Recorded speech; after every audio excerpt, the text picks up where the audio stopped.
Good evening. This is the Fellaz Sports Talk podcast. I'm your host, Trey. I'm happy. Let's get into this. Yes, sir. All right. Oh, first off, man, before we start this off, cheers, brother. Cheers. Ooh, that's good. So, starting with the NBA now, we're going to get into the playoffs, but let's start with the play-in. Now, there was a there was a couple of teams. For those that don't know, so how it works, the 7th and 8th seed play against each other, and the 9th and 10th seed plays against each other. Whoever wins between the 7th and 8th goes directly into the playoffs, so they get the 7th seed. Now, whoever lost in that 7th, 8th seed game goes against the winner of the 9th and 10th seed. Then whoever wins that game goes into the playoffs. The rest are As left the out. eighth seed. Oh, as the 8th seed. Now, the teams that made it, we're not going to just go through the teams that were playing. The teams that actually made it were on the East was the Celtics and Washington. The teams that made it on the West were the Lakers and the Grizzlies. So I just want to ask you, how do you feel about it? Do you think that it was a success? Let me know how you feel about this format. Man, I'm not for it. I like the traditional 1 through 8. You know what I mean? You fight hard, knowing that you need to be 1 through 8 to make it into the playoffs.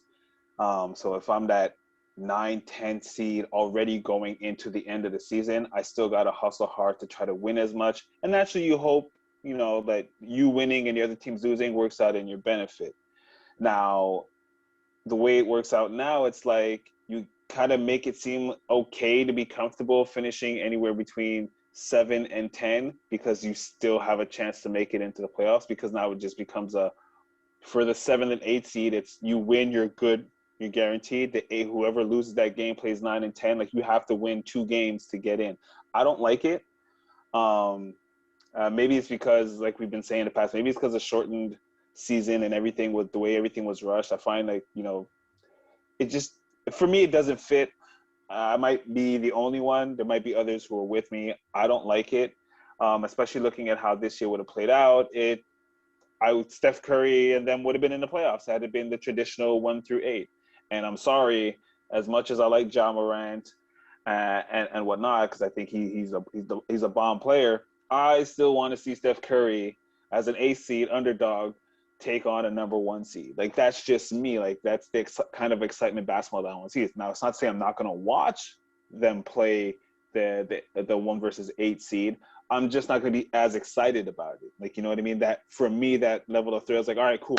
What's Steph Curry going to do today isn't there. Like, you know what I mean? The same way where there's people who are huge Laker fans and the Lakers are 7, for them it's, all right, let's see how we're going to take down this number 2 seed. And then B, who knows, I don't know when's the last time a 7 seed potentially won a championship, but that level of hypeness stuff for them is there because the team that should have been number 1 is now 7 and fighting the way through. I'm not for it. Like I said, I think it does suck. Like, kudos to the NBA if that's what they want to do, because apparently Mr. Silver wants to potentially make this a thing, but I'm not for it. I even had this conversation earlier on today with someone else, K-Mac, at the ballpark, and he likes it. I don't. Everyone's going to have differences of opinions, and it is what it is. Like, how do you feel about it? All right. So what I've heard is they wanted to minimize tanking, as well as they wanted to make sure, because nobody really cares about the ending of the season, so they just wanted to add something so people were still fighting and they weren't resting players, and people were still watching, because the Golden State Lakers game was the highest viewed game in a very long time. But the thing is, where I think that they kind of shot themselves in the foot, because yes, it was one of the highest viewed games, but now that Golden State is out, they've lost the whole fan base. And it's not even just Golden State fans. A lot of people are just part-time watchers that are Curry fans. Mm-hmm. And that whole, like, he's out of the playoffs now. So I think, and plus, so I'm not for it. Let me just say that. So I'm not for it due to that reason alone, because I just don't think it's fair. You're telling somebody with a losing record, they could potentially be in the playoffs just because a winning record had a bad game. That makes no sense to me. If you had this year 72 games and prior to that 82 games to make the playoffs and you don't make the playoffs, there shouldn't be an extra shot. It only benefits you. It doesn't benefit the eighth seed at all if they lose, or the seventh seed at all if they lose, because they struggled that whole season to get that seat. So it makes no sense to me. I think that in the long run, if they do try to keep this, they're gonna lose viewership because you're losing. If let's say, because Curry, that's a big loss, but the team wasn't that strong, right? Let's say the Lakers would have lost. You know how many LeBron fans there are. You know Well, how he many already doesn't LA. like it himself, so But that's what he'd I'm be an saying, advocate because he for banning understands it. the concept. Like, you know how much you guys think you're gonna make money having this tournament, which you do, but you know how much money you're losing by getting the marquee players out of it. It makes no sense. But again, we're gonna see. But I'm not for it at all. Now, let's get into the playoffs. Let me just start out asking you, before we even get into the teams that made it and not didn't make it. We kind of have a sense of how the teams are looking. Who do you think's gonna win? I just want to ask you, who do you think is gonna win the playoffs? Well, the championship. I still, and again, I hate to say it, Mm. I can't count out the Lakers. Okay. But there's a lot of, it might be the wrong term, but there's a lot of like fresh meat this year in the playoffs in terms of guys who don't have playoff experience, Yeah. or at least deep run at playoff experience. Yeah. So I mean, I'm gonna look at teams that have guys who at least have won or have that inclining. I still think it could be potentially a Lakers Nets finals. Okay. I think ultimately, if the Nets don't really pull through now that they're all playing, it falls into the hands of the Lakers. Just because I don't really see anybody truly being able outside of Brooklyn to stop LeBron and AD. Like those two alone are powerhouses that, those two alone could take down a starting five if they're on their game and LeBron's not crying about being poked in the eye. But you just had to shoot that. I feel of course I did. Oh, baby. Anyways, man. Big me, man. We're an A-patch. Like, grow up. Anyways, so again, I'm not a fan. I don't want anyone to think that I'm a fan. I don't want anyone to think that I'm jumping the bandwagon. I'm just being realistic in what I see is there. Coming out the West, I see it potentially strongly being the Lakers.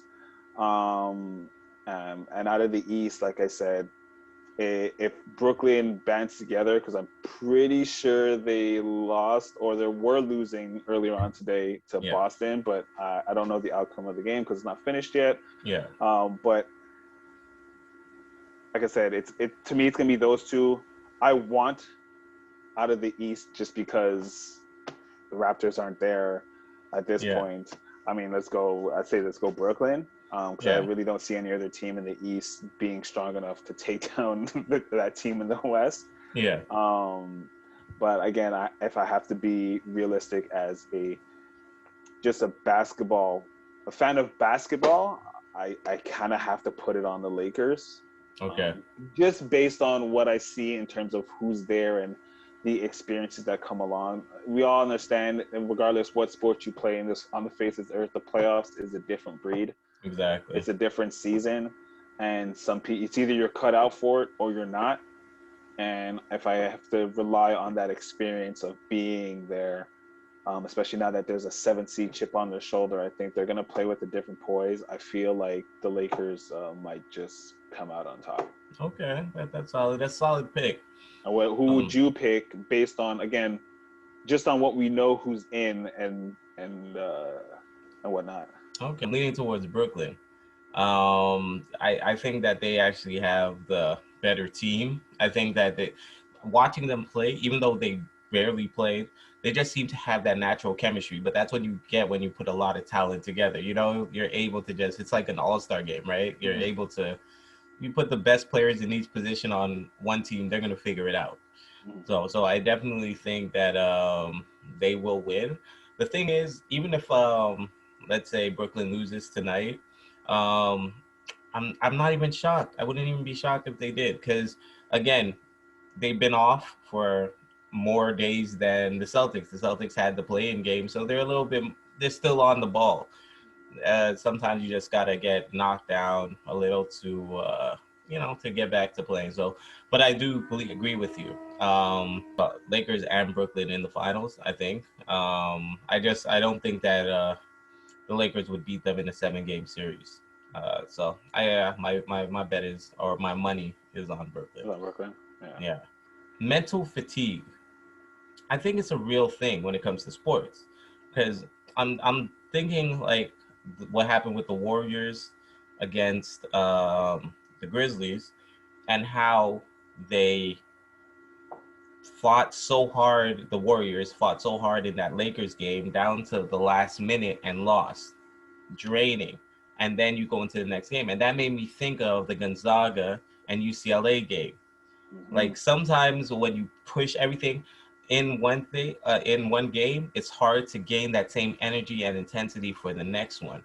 And that's what I was thinking, because it's like I've seen it. That's why a lot of times coaches will, especially let's say you're in a series or something, the game you could be down 10 points with a minute and a half later, and the coach will just make you guys sit the bench, because he doesn't want you guys to stress that one game, because you could always come back. Like if you push too much and you lose, it's just draining mentally, So I just want to say, do you believe that mental fatigue is a real thing and it carries over? 100%. Okay. I believe it in everyday life as much as in sports. Okay. You know what I mean? When you give your all in one game, so that, again, play-in tournaments, since we're going to bring up this particular situation, you're going to give it all for that one game, especially being the 7th and 8th seed, that everything you laid out on the line for that one game, when you got to play the next day or the day after, that same mental you had for that first game isn't there. And to try to get that back is taxing on you yourself. This is where mistakes, this is where, just little things that is out of the norm is what happens. Like, you know what I mean? So yeah, I do believe that mental fatigue is 100% a real thing in sports, as it is in everyday life for people working everyday jobs. And that, now that you brought it up, that's another reason why I think the play-in tournament sucks. Yeah, exactly. No, exactly. You know what I mean? So, and just another thing, just another note. The third reason why the play-in tournament sucks is because it's not even a real game. They don't have it marked out whether it's season or whether it's playoffs. I think they say it's playoffs. Not yet. They haven't even put it. It's just a play-in tournament. They have not marked it down to what it is, because it doesn't go to your playoff record. It doesn't go. So it's like these guys are like, what the hell, man? Like, you guys have us playing an extra game while everybody's at home resting, just to see if the seating that I actually got will, like, I got fair and square. Now I have to see if I could actually keep it. I don't know. It makes no sense to me. Not a fan. Not a fan at all. Maybe we should start a hashtag boycott the play-in tournament. I think we should. Our whole our whole show is just gonna be a bunch of hashtags by the time we're done, bro. It's just gonna be like hashtag everything at this point. Exactly, man. Sports Talk podcast versus everybody. That's it. Basically. Now, keeping with basketball and going pro, there's this one kid. Well, there's actually quite a few kids this year, but there's this one kid named Scoot Henderson. He's a junior. He's reclassing this year, basically to graduate early, to go pro, to the G League. He's going to be getting like $1 million contract, which I think is crazy, right? Then there's the Bruley twins that are going pro as well, basically leaving high school, joining Overtime Elite, which is a professional team. My question for you is, do you think, because now kids are leaving even before they finish high school, so do you think that there should be I would say a cap on it as far as minimum high school, like it at least has been before? Or do you think that it really doesn't matter? It's like, I guess with anything else, if there's a kid that is just that talented, like let's say in tennis, they're able to go pros from grade 7 or Mhm. any other sport. So do you think there should be restrictions, or do you think that it doesn't matter if you're good enough, you're good enough? What do you think? Listen, I'm all in favor for education. I think every kid should be going through school, finish your high school. And then from high school on, I mean, Mm, the choice truly becomes yours. But at bare minimum, you should finish high school. But that being said, I also live in the real world and know that people drop out of school for less. yeah, You know, that's true. sometimes you just got to go and take care of your family. You can't finish school because you got to go work 3 jobs. Yeah, That's the reality of it is. And so with what these kids are doing and saying, I'm not going to finish high school, um, and I'm going to go play pro ball, it kind of falls along that same line because tomorrow is never guaranteed. We've yeah, seen it time and time again. So I'm not against it, but I still think your smarter path should be, finish school. If there was a way that you could be in school and still play somewhat pro ball, yeah, especially if it's more in the summer than it would be during the school year, then hey, do what you have to do. Um, I, again, never having been in that situation, mm, it's always hard to judge and tell and say, or to go and say that these kids are making the right or wrong decision. But if I'm looking real world situation, everyone has reasons for what they do, and if that's the course that they chose, you know, that's the path they choose. Like hats off to them. They're choosing to say, listen, I have an opportunity now. I have the talent to play now, and I want to try my luck at it. Let me go do it. I guess maybe in the back of their minds, like, listen, if it doesn't work out, I could always just go back and get my GED, and then possibly go to college or whatnot. yeah. I mean, there's listen, if they have the right support system and they have the right plan in place, then it might not necessarily be a bad idea. It's just, you still have to look at the younger generation, the kids under them. They're all going to see that. They're all going to see that possibly them. Like, if I get good now, I don't have to finish high school. Yeah. But at the end of the day, education is always key because God forbid something happens, that's what you have to fall back on. You know what I I mean? feel you on that. I feel So, you on that. like I said, I'm not against it, but I'm also not. I'm like right in the middle. Like, you know what I mean? Like, Yeah. everyone has a reason for why they're gonna do what they have to do. If they're that talented that they think they can play that 1 year in G League and then hop straight into the NBA, that's good for you. Like, you know what I Yeah. mean? Do your thing, try it. It's also going to be trial and error for the NBA as well. If they see that this is happening, these kids are skipping high school to go play 1 year in the G League Mm, or two, who knows, to make it to the NBA, and it's not working out in that aspect, then the NBA might enforce the fact that you have to finish high school before you come and play or get a job. Let's be real. Before you come and get a job, even in the G League or the NBA, which okay. in reality it's what it should be. But if I can leave school to go get a 9 to 5 to support my family, I should be able to, if I have the talent to, leave Mm, school and go and do this. Some people never finish school and they're CEOs of Fortune 500 companies. yeah. Exactly. So No. All that right. that's my piece on it. See, and I fully get exactly what you're saying. The problem is in everything else you could be a phenom, right?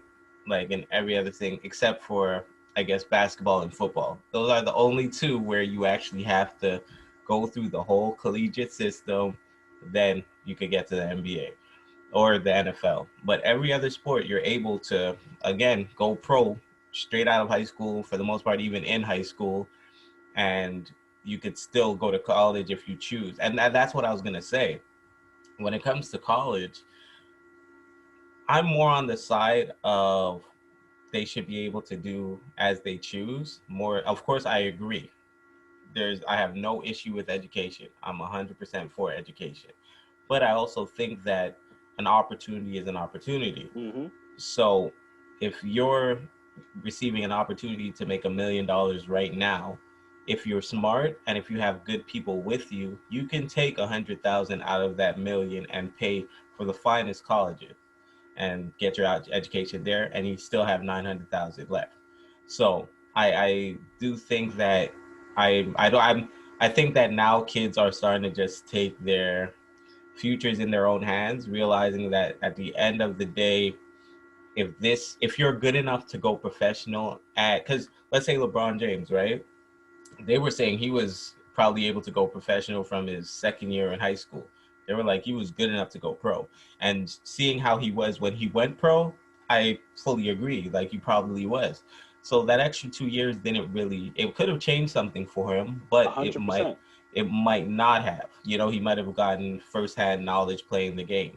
What I think the NBA needs to do, the G League is a good startup because they're trying to build it up, but they need to do better. They need to do it again, like baseball, like soccer, especially soccer in Europe.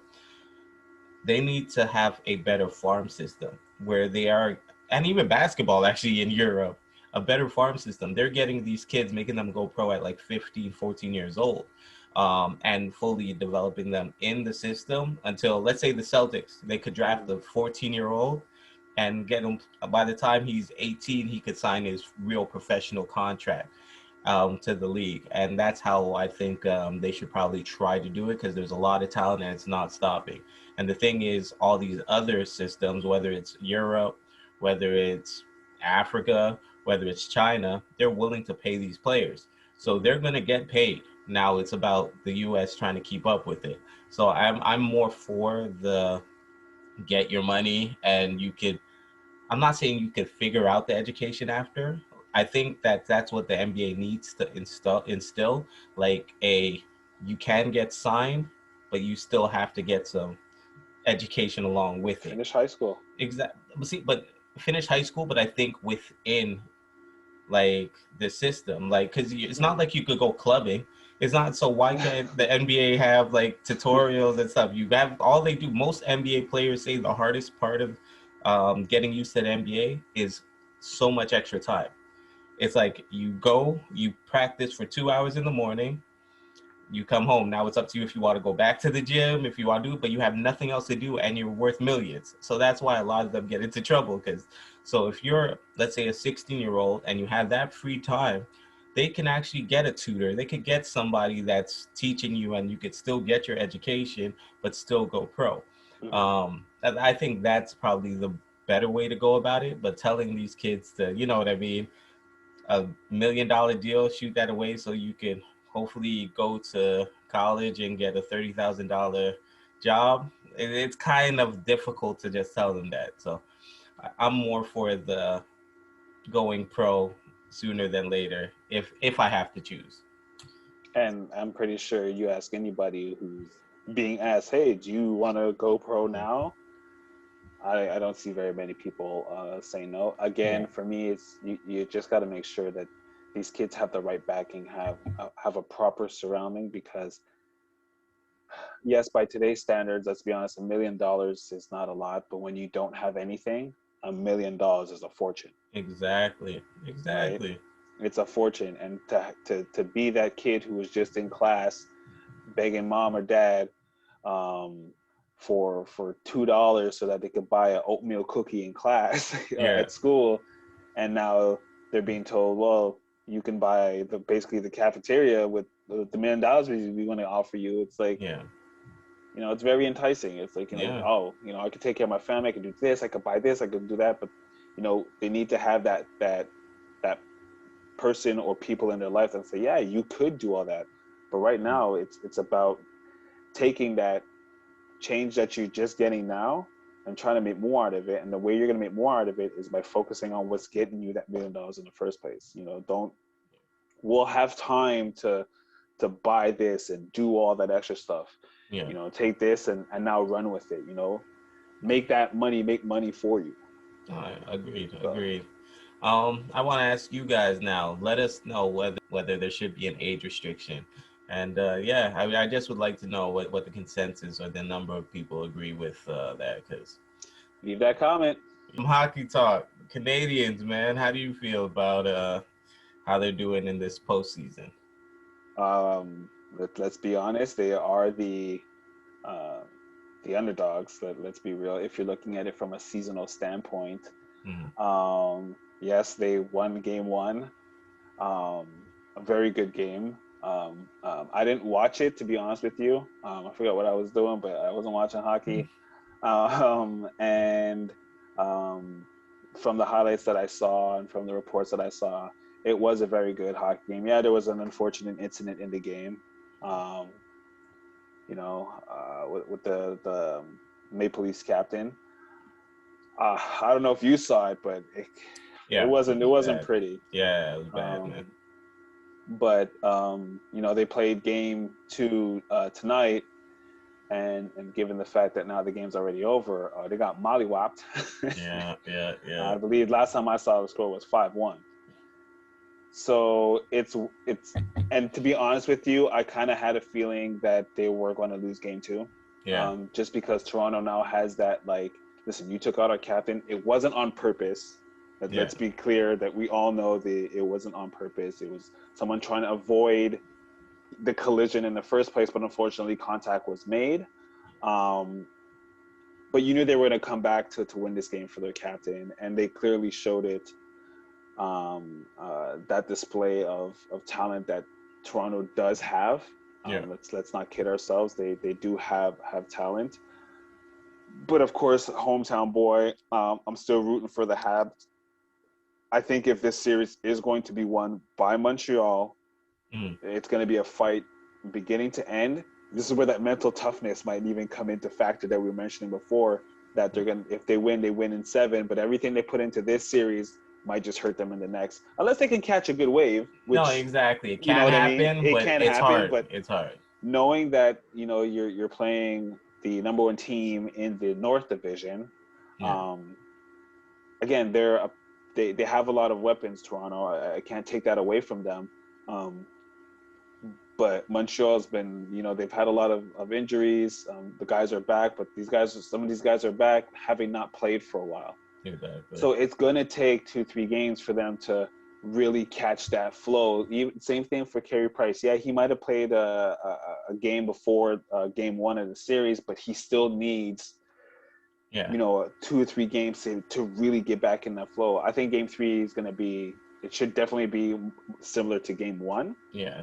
Tight. Um, again, hoping for the outcome that it is the Habs, because I would like to see the Habs win. And like a Habs fan, I would love to see them, make it to the point where they can hoist the cup back in Montreal after all these years since '93, Yeah, since the last cup was here. So it would be great. It's just that they do have a lot of they have a tough hill to climb, and they need to be cohesive as a unit. I'm not saying every game is going to be easy. I don't expect them to shut out and beat every team uh, like it's nothing. As much as we'd love to see it, hockey is just so unpredictable. It's literally a game of bounces and redirections and yeah. whatnot. So I hope they come out on top. I want them to come on top. If they do come out on top, I'm saying in seven. Okay. Because it's just not going to be an easy task Yeah. against Toronto or any team for that matter. But in this specific situation, it's just not going to be easy against Toronto. Okay. Okay. And you? I honestly agree with just about everything you're saying. Again, as you said, chances are they would have lost the second game. The first one was so tight. It was, but it was such a good game. And I think they were, again, mentally drained because everything is when you're undermanned or just you don't have as much talent, you're really fighting. So they really scrapped for that first win. So they got blown out this second time around, but I'm having faith in them still. I'm having faith in them. I know I believe at least this third game they're gonna really at least play hard. I don't know who's gonna win, but I think I think Of course, we want the Habs to win. Let's exactly, be honest. exactly. But I think they're gonna give a better fight though. So, but no, I can't say much, man. I'm still proud of them, man. I'm proud of how they're playing. Like anybody could hate. Of course, we're all disappointed when they lose, but at least I find they're showing heart. That's all you could ask, man. Because I was very happy that first game, that they pulled that one out. So hey, anything could happen, as we know. And I agree with you that if they do win, it will be within, but it will be in seven. just because again they have to scrap for their wins. They're not talented enough, in my opinion, to be blowing teams out and it's gonna just be a landslide. They're gonna scrap, but I think that they can do it still. So that's kind of how I see it. So let me ask you this. You know how we were talking about like especially for basketball, like with being in the bubble, and then now teams being able to play at home, but then Hmm. not really having much fans. And now we're seeing, considering we're still in the pandemic, a lot of restrictions are being eased. Yeah, So in the States, especially, you're seeing more and more stadiums, especially for hockey and even basketball, you're seeing more and more fans. yeah, Now, in the North Division, there's still no fans allowed. And the yeah, first team that might be allowed will be the Canadians as of the 28th of this month. But that would mean they'd have to make it to game six. yeah, Game six would be their home game, yeah. right? Do you think that the the way they're playing hockey, or just hockey in general, is the type of sport where the crowd is a sixth man in the same sense that they are a sixth man in basketball? Like, do you think them playing without fans, especially in the North Division, makes a difference for hockey clubs or just hockey players in general? I think I do. I think the thing. Okay, let me put it. It's two ways, right? Because when I've seen hockey games in person, I don't know if the players actually feel it, Mm-hmm. but when you're in the stands, you feel it. Oh, for sure. You know what I mean? So I just have to assume that the crowd is helping because you could feel the power and strength that it brings to the team. So I'm gonna assume that it will help, especially again, a team that is supposed the underdog, a team that's an underdog. When you at least have the fans cheering you on, I think that will give them a boost. So I think that would be a huge, huge, huge. I wish it could be sooner, to be honest, because I think that we can definitely get a game or two just off fans alone. So well, we definitely. How you feel about it? Again, just because, you know what, actually, before I even answer, I want to throw this out there to the viewers. For those of you who are hockey players, who have played hockey games in, with larger crowds, um, do you actually, like, how much of the fans do you really hear? Let us know. I'd be curious to know. Like, it's actually, now that I think about it, I've never even asked any of my friends Exactly. when they're playing hockey, like to the hockey games that I've been to. Not to say that there was thousands of people, but when you're on the ice and you're skating and you're listening for whatever your coach is saying and you're communicating with your players, like, how much of the fans do you truly hear? Like, So now to some football news. Tim Tebow, we all know him, quarterback, taking the knee, praying, doing all these other things. Leaves football, goes to baseball. And I heard he was a decent player. I've seen some stuff. I can't really judge it because I've never really watched a game to see how good he is. But I heard he was decent. What from what everyone was saying, not pro level, but minor league. He had a little place, right? mhm. Now back to football. Signs a contract with the Jaguars as a tight end, which he's never played in his life. They gave him a 1 year contract. So my question is, I don't even know what my question is. To me, it's just crazy. Okay. It's crazy that somebody could actually, I can't even say that somebody could leave the sport because Jordan did it, but, I was gonna but, say the exact same thing. but leave the sport and position to a position they never played before and get a 1 year contract where there's so many players that have sweat, bled, tried so hard for that position that didn't get drafted or didn't get the opportunity. Now, of course, we all know life isn't fair. So we all know this. But do you think that this type of nepotism, because I'm going to use the word nepotism, I am, do you think Ah, do you think this type of nepotism is just too blatant that beyond. someone a higher up at least should probably step in and be like, come on, this is crazy and this is making us look bad. Because it's looking crazy to me. How do you feel about it? But when I heard he's coming back, I was like, all right, cool. Like, yeah, it's his Bobby Brown. It's his prerogative. Let him do what he's got Yeah. to do. Then I heard he's not even coming back as a QB. He's coming back as a tight end. I'm like, all right. So let me get this straight. You leave the sport for whatever reasons you want to leave. It's your life. You do what you want to do. Go play baseball. You go play baseball. And like you said, he did okay. Yeah. Nothing to truly write home about. Yeah. And decided to come back. Now, the fact that, like you said, you got signed, picked up right away for a different position than what you're used to playing. I mean, if you're an athlete, you're an athlete. You should be able to play. Let's be honest. But you got it like that. Exactly. That's where I have the problem. It's him getting it like that. Yeah. There are so many players, current players, or ex-players, or players who were who fell out because just teams didn't have room for them. Yeah. That famous excuse, listen, we just don't have room for you, who are still solid players who can contribute to any given football team, who can't get a job in the NFL. Yeah. And Mr. Tebow comes and snatches it like that. Come on, man. You can't sit there and tell me that if his name was Tim Tebow, he wouldn't have got the job. The fact that he's Tim Tebow, he got the job. Yeah. And let's be honest, for the Jaguars, it's about selling tickets. Yeah. I can see that. I can see For that. any team at that matter who's not going to even think twice, who's going to sign him like that, it's about selling tickets, especially because it's not like he's coming back in his normal position. Yeah. He's coming in a new position. So everyone wants to see what this hype is about. Everyone in their mamas is going to be trying to get tickets. People who aren't fans are going to be there watching these games at home just to see how he does and how he performs.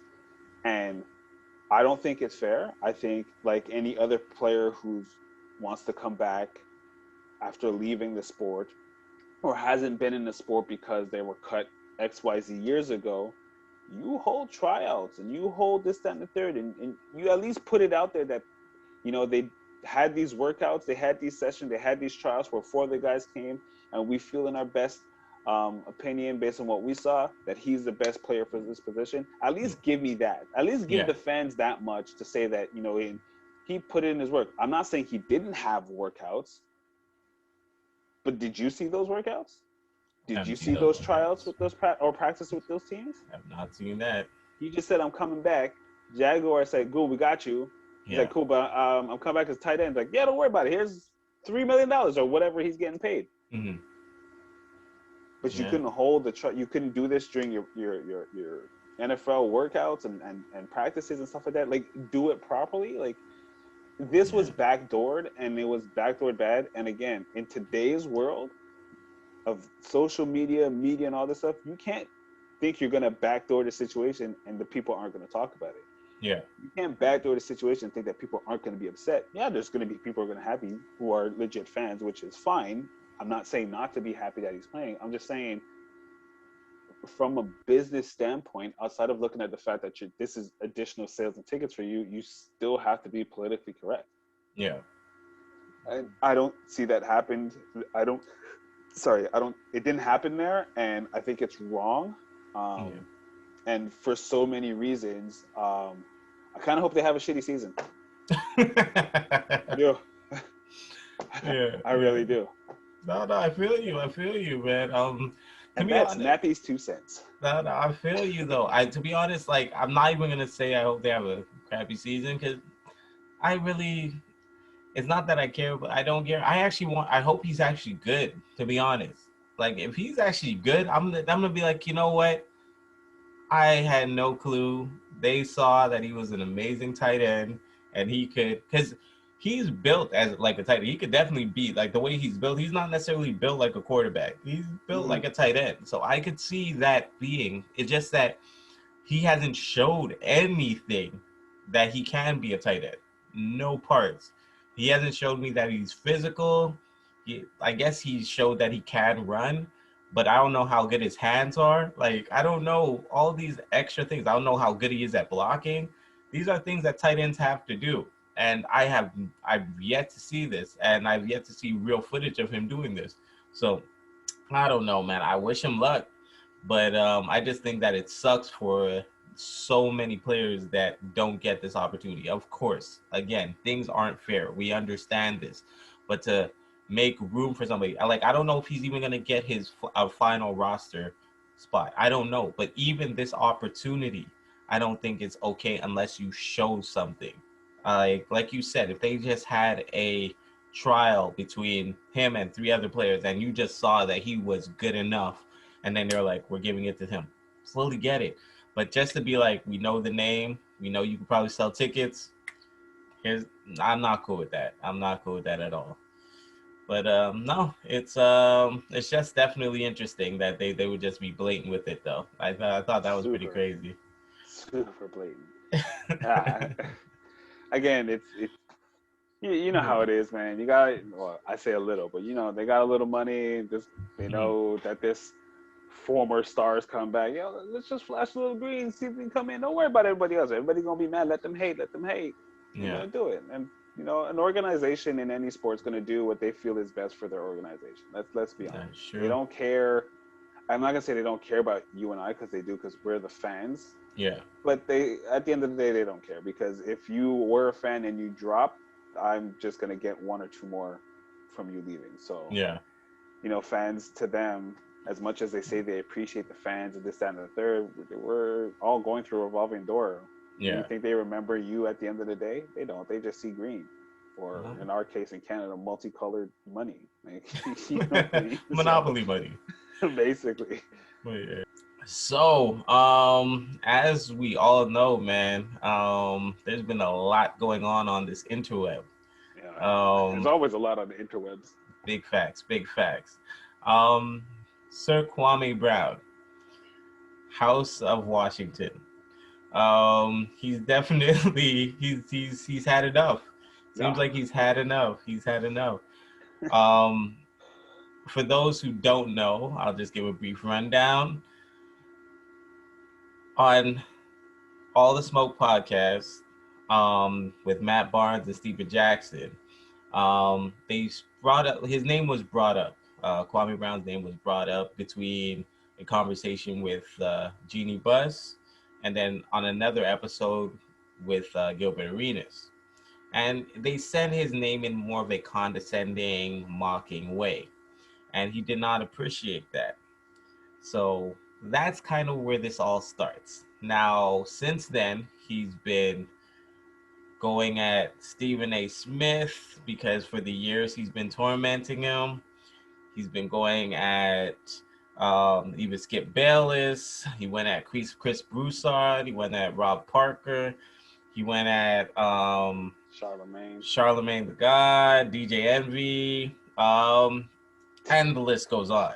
And the list goes on. But he gave respect to Jalen Rose, Jalen Rose, saying, and yeah, Jalen Rose has his back though. yeah, Let's no, be he real. held it down, which is dope. So he gave respect to Jalen Rose, but he's just not feeling everybody, speaking on him and his name and his family. Now, I want to get your opinion on what's been transpiring over these last couple of days. So at first, I heard all the rumblings going on, when Kwame's putting out live streams and videos and cussing people left, right, and center. But I really didn't pay much attention to it. And then, again, speaking with one of our viewers here, K-Mac, he put me on some other stuff as well. So I started, paying more attention to it. And I basically spent the day just watching some of these videos. And I think they picked the wrong one. There's a lot of people throughout the history of the NBA where people's names have been brought up. And for the most part, they get upset, they say one or two things, and then we never truly hear about it again. Like Shaq and the Shaq and the Fool and JaVale McGee, like that whole situation, you don't really hear Yeah, about it again. But Kwame is cut from a different cloth, bro. He is like, why you guys talking about me? I'm here minding my business, living my best life, mm, and you guys want to sit there and drag my name through the mud. I I agree with him. Like, listen, if you're not out there bothering nobody, and people want to throw your name and then put, you know, salt and all this extra stuff on your name for no reason. It's not like he even came out and said anything about them to begin with. It's like at a certain point, you're gonna hit a breaking point where you're like, yo, enough's enough. And as we can clearly see, he's had enough. Yeah. He's had enough, and I think he is justified in feeling the way he feels. Um, and now I think that's going to start a whole trend. To be honest with you, I think anytime analysts or anybody brings up a player from the past, they're just going to come out. They're going to start lacing in to people left, right, and center because they're like, Kwame's G. I'm like, yo, you know what? He's the original NBA gangster. Like, he's like, I'm going back after these people. And especially some of the things that some of these guys were saying, like, why is I think it was Charlamagne that was bringing up his family. Yeah. Like, why are you talking about the stuff that his family did in the past? What's that got to do with? Not because they did it mean he's destined to do it. Like, why are you even bringing this up? Like, that. Anyways, that's a whole another thing about Charlamagne and some of the stuff he does. He bugging sometimes. This is one of those situations. Bugging. Stephen A. Smith, first of all, he's a clown. Let's be real. Oh, shots fired. He is, because I think that's his shtick. Okay. Let's be honest. That's his shtick. Like, you know what I mean? He's there to cause disruptions. To be honest with you, he likes to be the antagonizer and go at people. Do I think that's how he truly feels? Because it's his shtick? Maybe not. I don't know. But you know what I mean? Like, he goes at people, and it's like sometimes it's unwarranted. Like, again, in a lot of the cases that I'm understanding for why Kwame's name is being brought up, it was unwarranted. It had, like, you had to find a player in the NBA, and that's the guy you thought of. Yeah. But, at the end of the day, the man still had a 10-year career in the NBA. 10 years in the NBA is a long time. 12 years, yeah. 12. Sorry, my bad. 12 years. That's a long time. Yeah. And to have a 12-year career means you were good enough to stay and be in the NBA. Yeah. Doesn't matter if you weren't a starter. If you're on a roster and they're still paying you a pretty penny, it's because you're good enough and you deserve to be there. Exactly. That doesn't mean because, okay, I might sit the bench and play 2-3 minutes here and there, and then it might be 50. Everyone's got, listen, your career is never guaranteed in the NBA, and the amount of minutes you get is based on the rosters that are built. Let's be real. And that's with life, though. You're never guaranteed. I could work at a Fortune 500 company. Just because I'm the smartest guy in the building doesn't mean I'm going to be the boss. Or paid the most, or whatever the case may be. Exactly. You know what I mean? So it's like, I don't understand. Like, some of these guys are sitting there, never truly have experienced what it is, and which is why I give just so much more respect to Jalen Rose, because Jalen Rose, like, but again, this guy had a career. He made a career in the NBA. So why are you guys looking at that stuff? Like even Kwame and Jay said, but look at the numbers, look at the analytics. Yeah, like, he was a positive. Yeah, he wasn't a negative. He's a positive. Exactly. But you want to call the man a scrub? Exactly. Man, you know what? Listen, if this gets to you, Kwame, keep doing your thing. Let them know. Big time. Let them know you ain't there to sit there and let them drag your name through the mud. And I'm for you. I agree with you wholeheartedly. If people want to talk smack, throw it right back at them. Because if they're gonna light the match, they better be able to handle the smoke. And it looks like some of these guys are choking out now, but we'll see what happens. I feel you, and I fully agree. The thing is, what I thought was so super dope is that he's actually brought so much light to certain things. Because me, again, I've said this before, once I realized the average career in the NBA is between 4 to 5 years, most high school players aren't busts. That's just the reality. Like, and by the definition of a bust, of flaming out within the first 2 to 3 years. Majority actually have long careers. So I just wanted to throw that part out. Now, secondly, what he brought out, which was, I thought, dope, was Stephen A's been attacking him for like 20 years. And Stephen A and Michael Jordan are friends. And he was like, you guys don't think that his attacking and diminishing my name and stuff had something to do with, Michael Jordan's tenure in Washington and how they were losing and how he wanted Elton Brand instead of me. And so Mhm. he was just putting everything on my back. I was like, that does make sense. Secondly, I think he said in that draft class that in the first round, there was, I think, 5 players straight out of high school that were drafted. And that's bad for college, right? As we all know. Mhm. So what they were doing, what he said again, he's like, you don't think they were trying to just create a narrative so they would stop drafting high school players, which they did, and Mhm. people just fed into it. Like, but if you looked at it, like, again, majority of high school players again have longer than 5-year careers, so that's a plus. But they were just saying they had to pick someone, a poster child, so they took Kwame Brown, #1 draft pick, and they just kept pushing it down, pushing it down, pushing it down until we all believe that, you know what, high school players, they're not developed yet, so they need to go to college first. And so he actually opened a lot of eyes this week, man, which I think is crazy and I think is dope because I do think it was a bigger motive why why these media outlets were going after him. I think they were trying to push a narrative, definitely, to make it so that high school players weren't able to go directly to the NBA. I think that was the ultimate goal, and they got it accomplished. I'm just saying. And now they're going back on Because it. again, the people finally caught up with the times. The people finally Mhm. realized, like, wait, you're making a kid go to college for 1 year. So he got that much better in that 1 year that it's okay. He's that much more mature than Mhm. he could just. It made no sense. But again, colleges were losing money, and as we know, colleges is big business. As we know, college and the NBA work very close with each other. So it was in the NBA's best interest to keep college happy and vice versa. Now our blinkers are, the screen is off of our eyes. We realize, like, come on, man, you're making these kids waste their time by just spending a year. That's not to make them money, it's to make a college money. And there's no real development to them, which is why the G League comes into play. Like even if they're not Exactly. NBA ready, you put Mhm. them in the G League. Them guys that are already in the G League are NBA caliber guys who are Yeah, playing. So you give them that experience. So I mean that, or exactly. there was that old adage, all right, I'm going overseas. Like you know what I mean. You Yeah. don't want to lose players to necessarily going to play overseas. Yeah. And that So bull about getting a free education, don't get me wrong. Education, like we stated before, very important.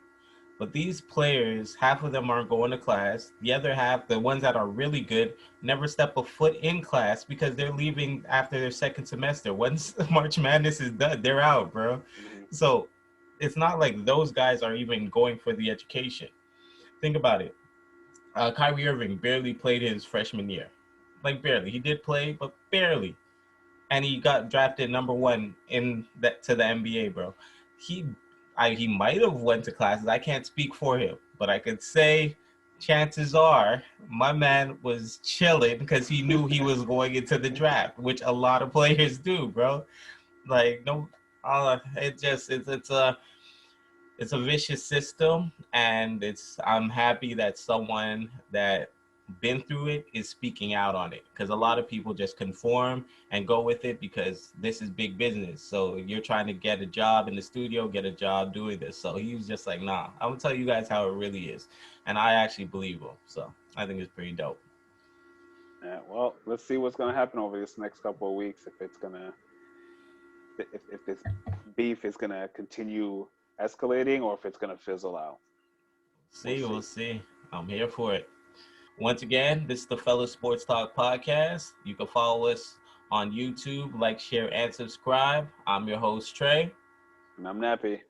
We in these streets. Peace.